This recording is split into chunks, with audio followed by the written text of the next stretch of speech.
میدونین ستاره های دوران طلایی رئال مادرید که سگانه چمپیونز لیگ رو گرفتن الان کجا هستن و چه کار میکنن؟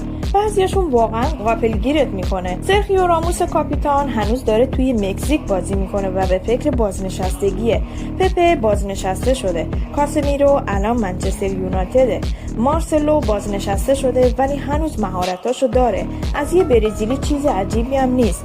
مودریچ توی 40 سالگی داره توی میلان یکی از تیم‌های بزرگ بازی میکنه. کارواخال تنها شخص مونده از اون دورانه که الان هم توی رئال کاپیتان تیمه.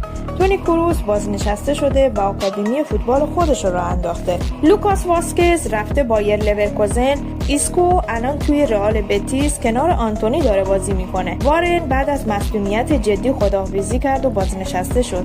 زیدان قراره به زودی دوباره مربیگری رو شروع کنه. بنزما توی الاتحاد عربستانه. گرت بیل بازنشسته شده و رفته سراغ گل. رونالدو هم هنوز داره توی النصر بازی میکنه و گل میزنه. و در آخر کیلور نواس که توی مکزیک بازی میکنه. درسته 38 سالشه ولی ظاهرش خیلی پیرتر نشون میده. توی کامنت ها بگین کیو از قلم انداختم.